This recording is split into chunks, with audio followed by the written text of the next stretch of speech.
अस्सलाम वालेकुम, कैसे हैं आप सब?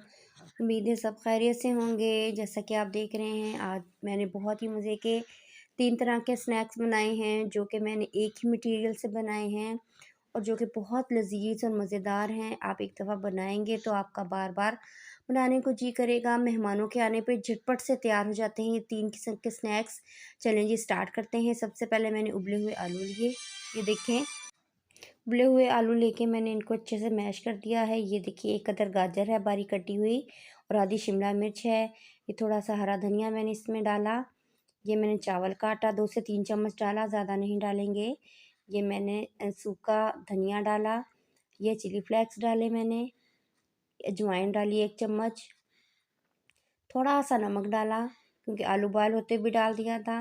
ये मैंने थोड़ी सी लाल मिर्ची डाल दी है। अब हम इसको अच्छे से मिक्सअप कर लेंगे सारे मटीरियल को। ये देखिए, मटीरियल मिक्सअप हो गया है। चलें जी, अब पहला स्नैक्स बनाते हैं। सर ये देखिए, ये नान है। नान को मैंने ऐसे त्रिकोण शेप में काट लिया है। इसके ऊपर ये मैं मटीरियल उठाऊंगी और अच्छे से इसके ऊपर लगा दूंगी। ये देखें, ऐसे तैयार कर लूँगी इसको। ये देखें, बिल्कुल यही शेप आप काट लें, जो मर्ज़ी शेप काट लें। ये देखें, ये मैंने तैयार कर लिए हैं सारे नान के टुकड़ों पे लगा के। चलें जी, ये हो गया कंप्लीट। अब मैं आपको दूसरा बताती हूँ। दूसरा स्नैक ऐसे बनाएंगे कि एक मैंने ब्रेड का पीस लिया, उसके ऊपर ये मैं मटेरियल अच्छे से लगा दूंगी। चारों तरफ लगाने के बाद एक और पीस इसके ऊपर रख के अच्छे से दबा दूंगी और इसको, ये देखें, 4 हिस्से कर लूँगी इसको। ये देखें, ऐसे काट लेंगे हम इसको और जो मटेरियल अंदर रह जाएगा, ये देखिए, ऊपर नीचे ब्रेड आ जाएगी। ये दूसरे स्नैक्स हो गए। अब मैं तीसरे तीसरे बताती हूँ। ये हमने ऐसे गोल टिक्की काटी। काटने के बाद मैं सेंटर में से वो ढक्कन से मैंने ये निकाल दिया और ये रिंग बन गए। ऐसे ही मैं सारे रिंग बना लूँगी। चलें जी, अब फ्राई करते हैं। सबसे पहले मैं नान के पीसीज जो जिन पे मैंने मटीरियल लगाया था उनको मैं फ्राई कर लूँगी। बहुत ही क्रिस्पी और मज़ेदार ये लगे, सबने बहुत पसंद किए और इतने लजीज कि मैं आपको बता नहीं सकती हूँ। सबने कहा ये डिश, ये तरीका बहुत अच्छा रहता है।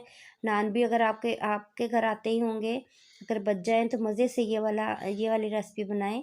ये देखिए, माशाल्लाह से ये मैंने निकाल लिए हैं। ये देखिए, सारे निकल गए। अब दूसरी रेसिपी स्टार्ट करते हैं। मैंने थोड़े से बेसन में नमक, मिर्च और थोड़ा सा हरा धनिया डाला और मैंने ये जो ब्रेड के पीसीस थे, मैंने इसमें इसको डाल के अच्छे से फ्राई करना शुरू कर दिए। ये देखिए, अच्छे से मैं इसको फ्राई कर लूँगी। ये देखिए, ये बेसन में मैंने सिर्फ चिली फ्लेक्स और हरा धनिया और थोड़ा सा नमक डाला है और इतना हम घोलेंगे इसको कि अच्छे से ये ब्रेड के चारों तरफ लग जाए। ये ब्रेड को दबा दबा के हम इसको फ्राई कर लेंगे। ये देखिए, अच्छे से दोनों तरफ से गोल्डन ब्राउन कर लेंगे, जलाना नहीं है हमने। अच्छे से, ये देखिए, माशाल्लाह से बहुत अच्छा कलर आ गया है। अच्छे से ये मेरे सैंडविचेस तैयार हो गए हैं। ये देखिए, माशाल्लाह ज़बरदस्त कलर आया है। ये देखिए, माशाल्लाह से बहुत ही टेस्टी और मज़ेदार स्नैक्स बन गए हैं। ये देखिए, माशाल्लाह से। अब ये जो मैंने गोल्ड रिंग काटे थे, इन गोल्ड रिंग्स को भी मैं फ्राई कर लूँगी। एकदम से नहीं हिलाएंगे वरना टूट जाएंगे, बहुत नाजुक से होते हैं। ये देखिए, ये एक फ्राई हो गया। ये मैं आपको दिखा रही हूँ, ज़बरदस्त किस्म के मेरे रिंग्स भी तैयार हो गए हैं। ये देखिए, माशाल्लाह से क्या ज़बरदस्त लुक आ रही है। ये देखिए, मैं आपको चारों तरफ से दिखाती हूँ उठा के। ये सैंडविचेस हैं, ये मेरे रिंग्स हो गए हैं, पोटैटो रिंग्स। और ये बाइट्स हो गई हैं मेरी नान की। ऊपर पोटैटो, मैंने पोटैटो लगा दिया है, इसको हम पोटैटो बाइट्स बोल देंगे। ये देखिए, माशाल्लाह से कितनी ज़बरदस्त किस्म की मेरी रेसिपी तैयार है। मुझे उम्मीद है आपको बहुत पसंद आएगी। अब जब मेहमान आएंगे, उनको आप सर्व करेंगे तो उन्हें भी बहुत ही ज़्यादा अच्छी लगेगी, पसंद आएगी। बल्कि वो पूछेंगे आपसे कि आपने घर पे बनाई है या बाज़ार से मंगवाई है। ये देखिए, बहुत ही खुश जायका, क्रिस्पी। थोड़ा सा हरा धनिया ऊपर डालते हैं ताकि एक अच्छी सी लुक आ जाए। ये देखिए, माशाल्लाह से बहुत ही लजीज स्नैक्स शाम की चाय में बनाए, मेहमानों को पेश करें। ओके जी, अल्लाह हाफिज़।